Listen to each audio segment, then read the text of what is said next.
Finally, be free.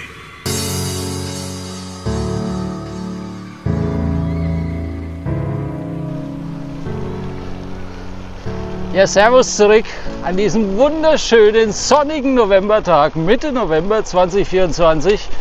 Ich vermute mal, das wird der letzte schöne Sonnentag in diesem Monat, weil die Wettervorhersagen sind äußerst schlecht, was ich so in meinen diversen Apps gesehen habe. Ich bin heute auf dem Weg zum Moritzberg. Wer kennt ihn nicht? Der gute alte Monte Moritz. Und zwar möchte ich eine kleine neue Serie starten. Die steilsten Rampen der Fränkischen Schweiz, die steilsten Anstiege. Ich habe mir gedacht, ich fange mit dem Klassiker an, der Moritzberg. Der ist jetzt nicht so steil. Er hat schon seine Prozente, allerdings kommt das Beste am Schluss, wie so oft im Leben. Und da hat es dann noch mal so 20% ungefähr. Zwischendrin sind auch mal ein paar knackige Stücke im zweistelligen Bereich, 13, 14, aber so als Aufwärmprogramm habe ich mir gedacht, ist es vielleicht gar nicht mal so schlecht. Und des Weiteren teste ich heute ein neues Equipment. Und zwar habe ich hier von Insta so eine schöne Halterung zugeschickt bekommen. Da kann man also den Wahoo oder den Garmin drauf montieren. Und vorne hier an dem Gewinde kommt dann die Insta360 Kamera drauf. Man hat auch unten noch die Möglichkeit, eine Action Cam zu montieren, was ich auch gemacht habe. Also ich bin heute voll ausgestattet. Das ist nämlich noch nicht alles. Ich habe hier hinten auch noch mal eine Halterung, auch von Insta. Die kennt ihr schon aus dem Video, als ich im Aurachtal war. Und ja, da bin ich mal gespannt, was das für Bilder bringt. Ich habe vor, hier läuft der Rotz aus der Nase. Ich habe vor, den kompletten Anstieg abzufilmen. Mal gucken, ob das vielleicht nicht zu langweilig wird. Müsst ihr selber mal entscheiden oder ich entscheide es, wenn ich dann das Video zusammenschneide. Aber ja, da seht ihr halt mal den Fangpedaleur so richtig am Leiden, weil Fangpedaleur ist völlig außer Form. Fast nichts mehr gefahren in den letzten Wochen und dementsprechend ist auch der Bauchumfang gewachsen. Der muss auch irgendwie wieder zurück. Also alles keine guten Voraussetzungen. Zusätzlich noch das ganze Kameragewicht. Ich habe 3 Kameras dabei. Also das wird eine Hausnummer. Auf jeden Fall wünsche ich viel Spaß dabei. Und ja, wir sehen uns dann am Fuße des Berges. Bis dahin.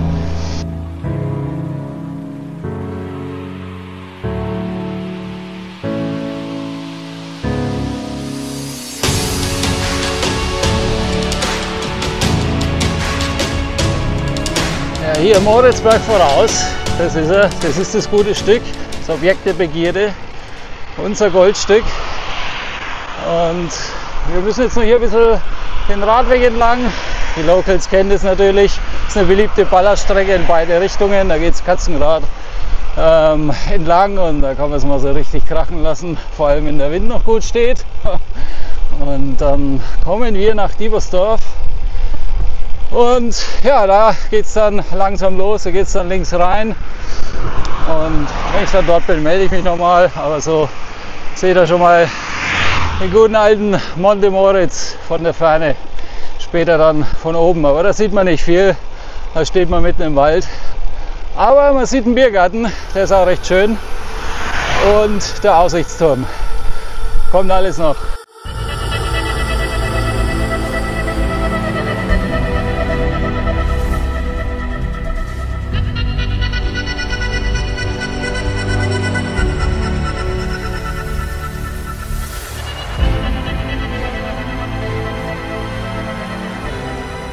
Angekommen jetzt hier am schönen Moritzberg. Hier geht es gleich hoch. Das ist die Straße ins Unglück. Und jetzt zeige ich noch mal kurz das Equipment. Fangen wir gleich mal hinten an hier. Das ist die hintere Kamera, die ich jetzt dann montiert habe für den Blick dann quasi unten raus. Also wir gucken mal, wie es wird. Die Kappe ist noch drauf. Das ist die alte X2. Dann habe ich hier unten die X3, das Nachfolgemodell, montiert. Mal schauen, wie das wird. Und oben habe ich dann die X4, das aktuelle Modell.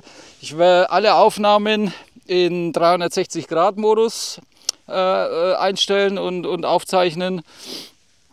Und dann gucken wir mal, was dabei rauskommt. Ich bin selber gespannt. Ich habe das auch noch nicht so gemacht, aber Ja, so haben wir alle Möglichkeiten und alle Blickwinkel abgedeckt. Und ja, jetzt geht's mal los hier. Ich bin mal gespannt. Ich mache jetzt zurzeit auch noch intermittierendes Fasten. Das kommt ja auch noch dazu. Also ich ziehe alle Register, um jetzt mal die Wampe hier in Angriff zu nehmen. Also Sport plus IM.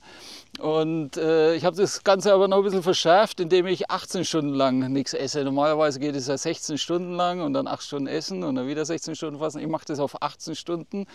Das heißt, ich fange an meist um 16 Uhr, weil ich so um 10 Uhr abends das letzte Mal gegessen habe. Dann fange ich um 16 Uhr an und höre dann um 22 Uhr wieder auf. Und bis nächsten Tag 16 Uhr ist Ruhe im Schacht, Schicht im Schacht und ja, dazu noch ein bisschen Sport und dann schauen wir mal. Ich mache das jetzt seit 2 Wochen, aber naja, bis jetzt ist noch nicht so viel abhanden gekommen in Sachen Pfunde. Aber wir schauen mal, na, wir müssen das ein bisschen langfristig sehen und schauen, was dabei rauskommt. Wenn es nicht funktioniert hat, dann zumindest habe ich es probiert und ansonsten muss er halt noch ein bisschen mehr strampeln. Also jetzt geht's mal los und nicht, dass das Video wieder so lang wird.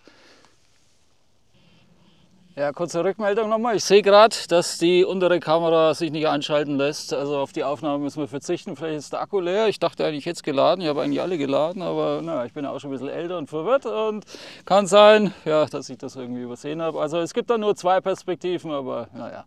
Es ist sowieso, es ist genug, mehr als genug. So, los geht's. Die Reise beginnt. Mal gucken, wie lange ich noch reden kann. Hier ist es ja noch flach. Spätestens da vorne im ersten Anstieg wird es dann wahrscheinlich etwas ruhiger werden, beziehungsweise das Schnaufen stärker.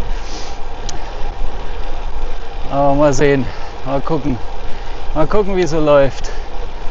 Das ist aber echt ein wunderschöner Anstieg. Das Problem ist halt bloß, wenn man hier hochfährt, man muss denselben Weg wieder runter, weil das eine Sackgasse ist. Also da oben ist dann bloß noch Wald, man kommt dann mit dem Mountainbike weiter oder mit dem Gravelbike vielleicht noch, wobei glaube ich die Waldanstiege ziemlich steil sind, dementsprechend auch gehen sie steil runter. Und ja, ist immer ein bisschen schade, weil man das halt nie so richtig in eine Rennradtour einbauen kann. So, gleich mal hier vorne ein kleines Blatt. Aber es ist halt auch wenig los, es fahren wenig Autos hoch. Ja gut, im Sommer schon ein bisschen mehr, weil halt oben dieser Biergarten ist. Da treibt es die Leute dann hoch. Aber die dürfen nur bis zu einem gewissen Punkt fahren, aus dem Parkplatz, vor der letzten Rampe quasi. Den Rest müssen sie laufen. Müssen sich die Autofahrer dann doch ein bisschen bewegen. Können sie nicht mit dem Auto direkt an die Bierbank hinfahren. Wenn sie die Möglichkeit hätten, würden sie es wahrscheinlich machen. Aber ist nicht möglich. Von daher fahren da nur die Biergartenbesucher hoch, vielleicht noch ein paar Wanderer. Und ansonsten ist eigentlich relativ ruhig heute sowieso. Das Ding hat nicht offen, zumindest der Außenbereich. Ich weiß gar nicht, ob die innen auf haben. Können wir dann später mal abchecken. Kommt schon das erste Auto von hinten. Ja, anscheinend ist dann doch was. Oder es ist ein Anwohner. Man weiß es nicht. Unfall vorbei. Würzburg. Was macht denn der hier? So. Die erste kurze kleine Rampe.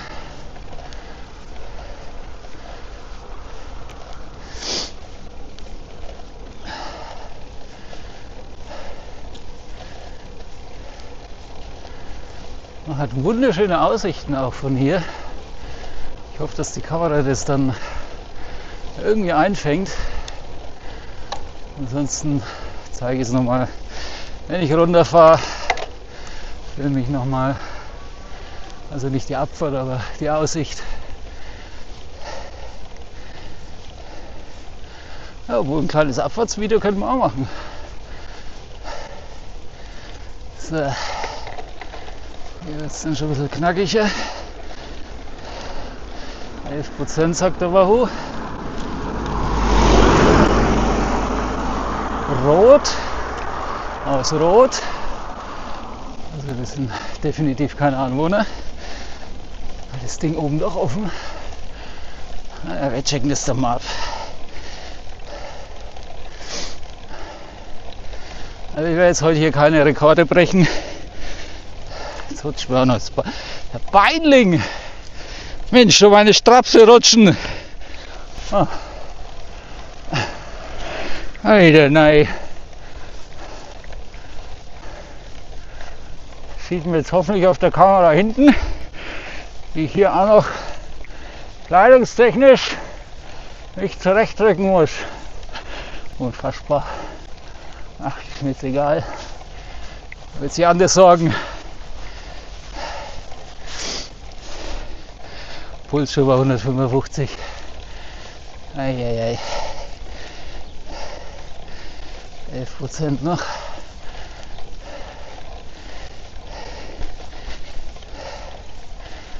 So, Weiersberg. Der erste und einzige Ort hier im Anstieg. Haben wir noch einen Gang? Nein, das war's. 12%.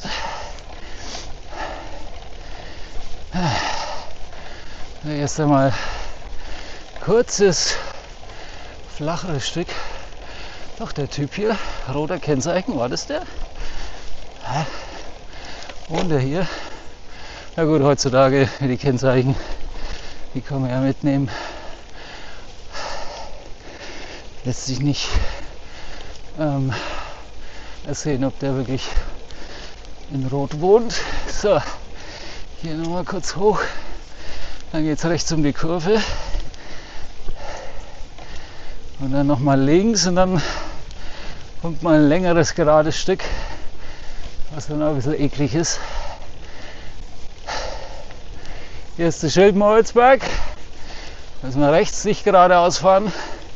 Ich weiß gar nicht, wo es da hingeht. Irgendwo im Wald oder auf dem Hof.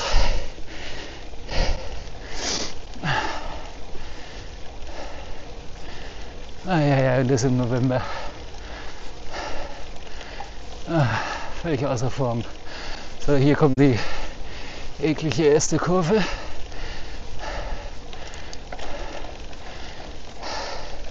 Da wird es jetzt auf 13, 14 hochgehen Prozent.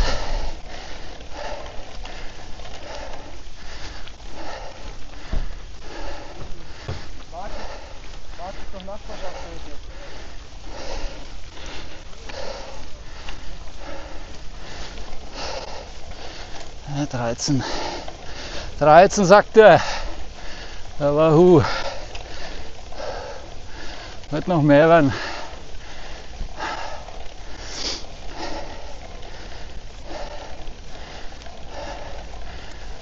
Achtung, Hund voraus und Katze.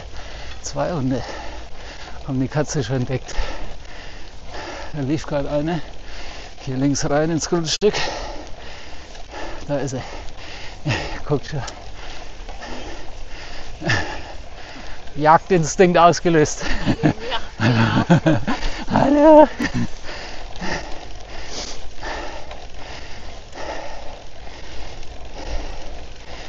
So. Hier geht's wieder einigermaßen.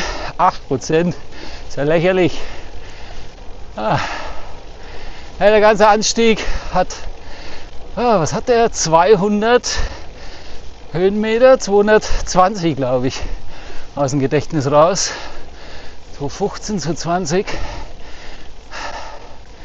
Der Moritzberg ist 603 Meter hoch. Das heißt, ja, man startet knapp unter 400, irgendwo bei 380. Und das ist ja somit der längste Anstieg hier, den wir haben. Es gibt nicht so viele lange Anstiege, die, sage ich mal, länger als 10 Minuten sind. Das ist einerseits hier der Moritzberg, dann noch der Deckersberg bei Hersbruck. Klar gibt es Leute, die fahren in unter 10 Minuten, ist schon klar. Aber hier so Durchschnitt ist halt so 10 bis 12 Minuten. Und dann wird es schon eng. Dann gibt es vielleicht noch in der Fränkischen Wixenstein. Welcher Name? Das heißt wirklich so. Aber mit CHS. Na gut, das andere wird auch mit CHS geschrieben. Aber der hat so eine Unterbrechung, so eine Welle, eine Senke. Aber der zieht sich auch ganz gut. ansonsten längere 10 Minuten plus oder um die 10 Minuten. Ich glaube nicht einmal Wixenstein hat 10 Minuten. Ich glaube, das waren aber so 8 oder 9. Also ja, wird's mau, also da gibt es nicht viele. 2, 3. Vielleicht ist mir jetzt einer entfallen. Wer es weiß, schreibt es in die Kommentare. Ich bin gerade hier sauerstofftechnisch anderweitig beschäftigt. So, jetzt hier das letzte Stück hier vom Wald. Wird jetzt auch nochmal ein bisschen eklig. Dann wird es angenehm. Und dann kommt die letzte üble Rampe. Die ist dann richtig übel.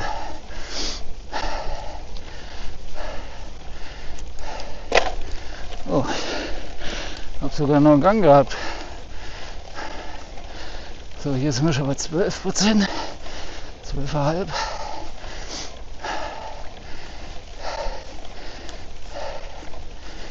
Ah, ja. Das macht man nicht alles an einem Samstagnachmittag. 13.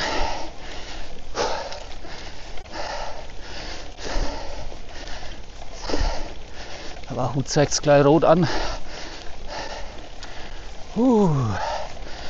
Okay. 14. 14 hat man jetzt. So, jetzt hier nochmal kurze Erholungsphase. Geht zwar weiterhin berghoch, aber nicht so steil. Ich glaube, da am Parkplatz ist sogar relativ flach nochmal kurz. Kann man dann Anlauf nehmen fürs finale Stück. Jetzt sind so 8,5,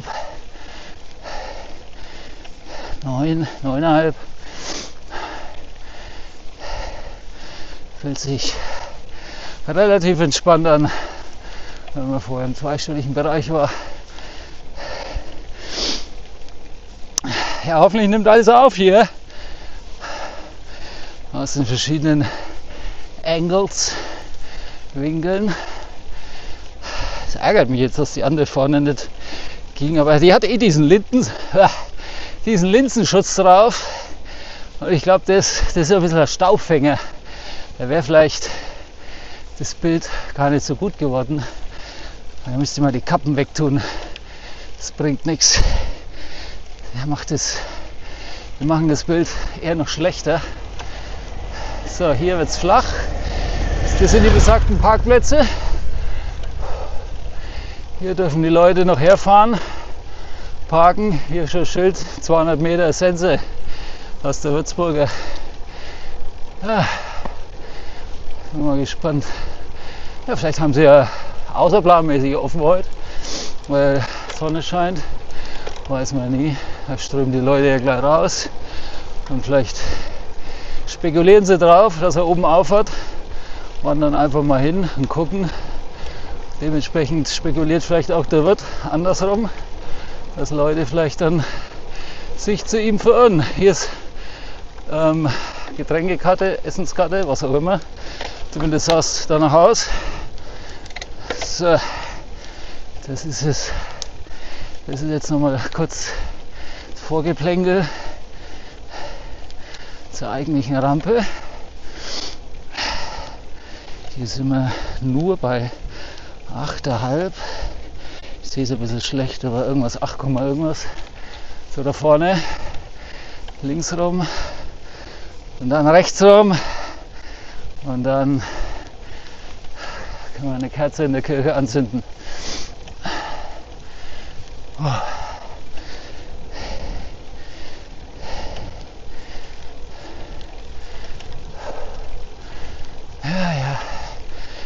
Ja, die Abfahrt ist auch immer ein bisschen tricky hier mit den Autos und Wanderern.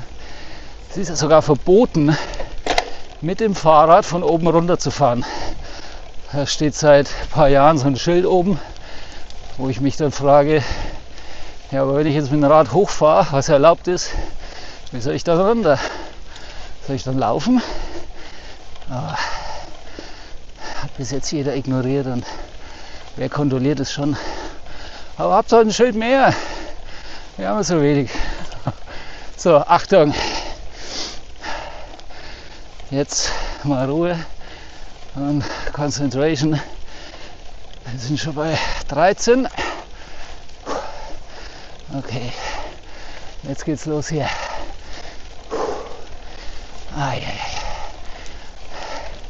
Hinein, da ist schon das Smiley. Keinster Gang, okay. Da kommt auch eine manchmal das Vorderrad entgegen. Also sprich, hebt ab. 15. Ich bleibe jetzt mal sitzen, so gut es geht. Weil sonst dreht der Hinterreifen da. 18. 18. Sibbet auf Thailändisch. 18. So. Und das letzte Ding, das hat 20 jetzt hier.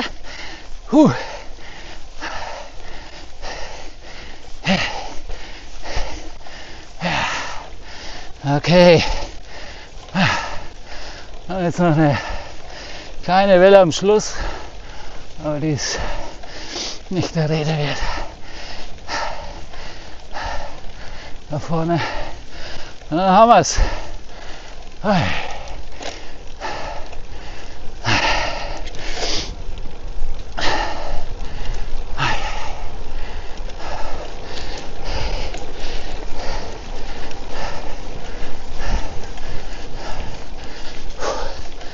So, geschafft.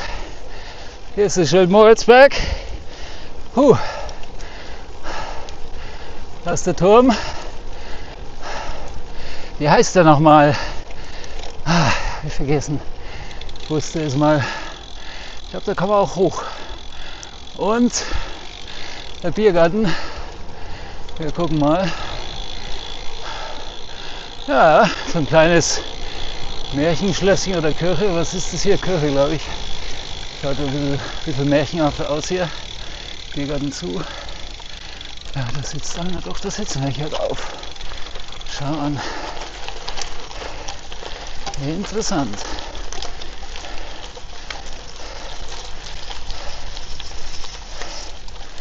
Jawohl. So. Ich drehe die Kamera mal weg von der Halterung.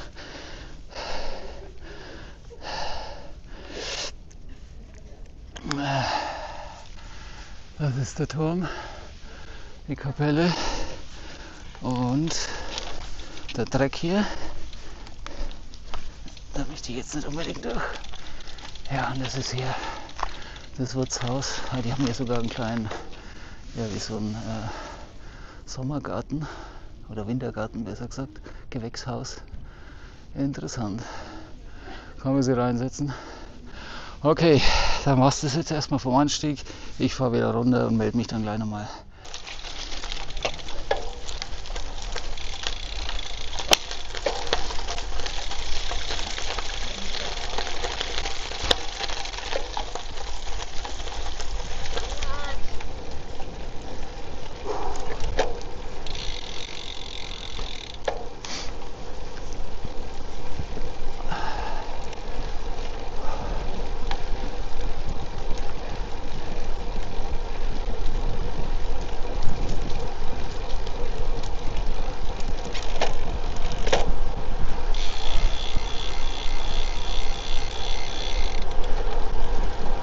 Was soll das Schild? Ich kapier's nicht. Naja.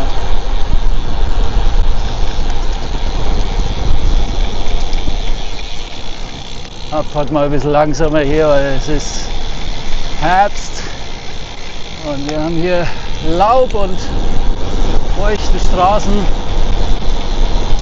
wenn hier ein Auto entgegenkommt, so schnell bremse ich nicht. Im Sommer kann man es dann mal laufen lassen, aber jetzt nicht bei solchen Bedingungen. Weil hier geht's geradeaus.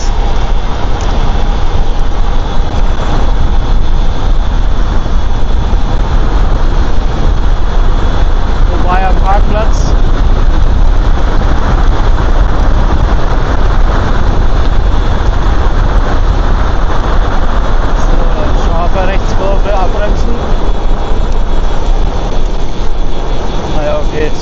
also nicht, die ist weiter vorne, die Schafe. Die da vorne meine ich. Weil da hat man überhaupt keinen Einblick, ob was kommt.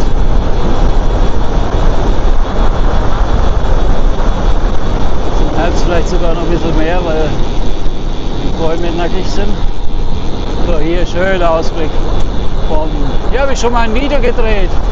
In meinem Willkommensvideo von meinem Kanal sieht man hier eine Szene mit der Drohne.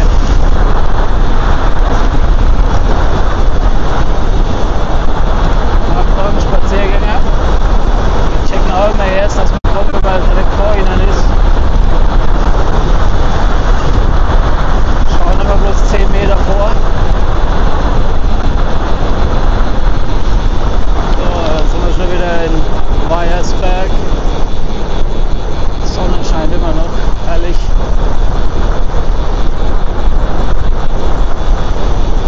So, hier war die erste steile Kurve. Hier ist ja einigermaßen trocken, oder eigentlich ganz trocken. Es ist Sand auf der Straße. Hier links rum, hier war das Schild Moritzberg auf der rechten Seite. Ich muss mal Obacht geben, wenn hier ein Auto kommt. Es geht hier scharf links rum, das sieht man überhaupt nicht. So, die letzten Kurven und dann geht es runter ins Tal. Schau mal her den Ausblick. Herrlich! Fantastico! Achtung, Frank Penderler kommt. Danke.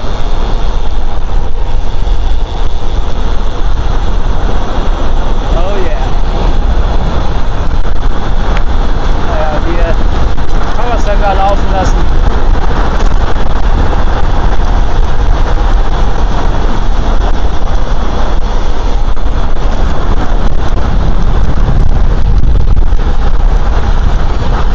Da kommt auch wieder ein Rad.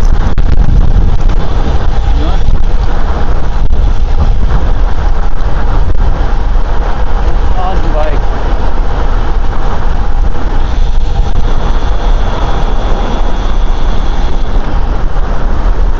So, da sind wir schon wieder unten.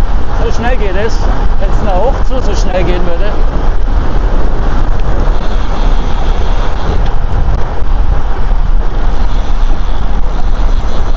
So, die Erde hat mich wieder.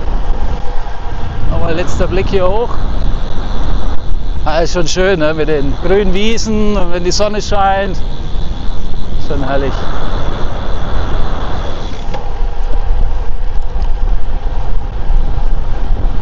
So, jetzt sind wir hier wieder am Ausgangspunkt, da vorne wo der Strommast ist, da ging es los und da hört es auch wieder auf.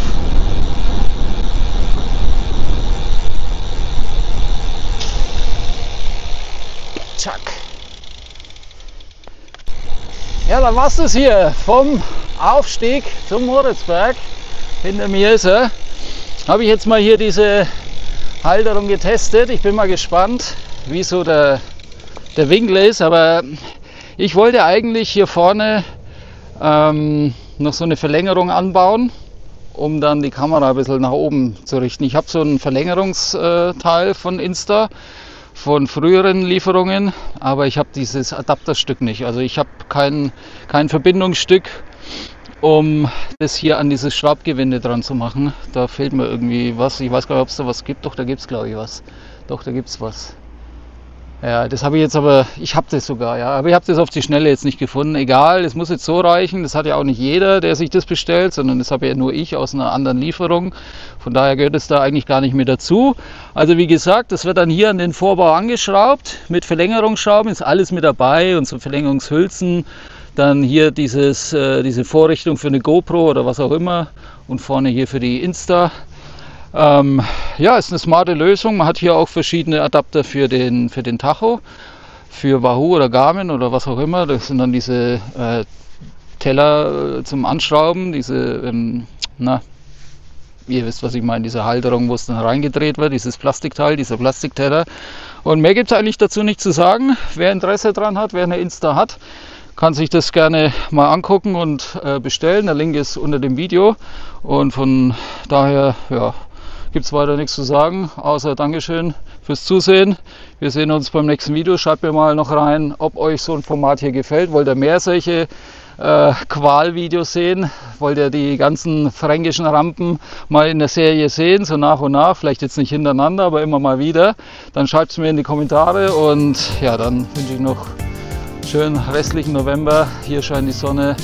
Ich denke mal, die nächsten Wochen war es das mit Sonne und ja, dann sehen wir uns wieder. Wie gesagt, nicht so viel labern beim nächsten Video. Ciao, ciao.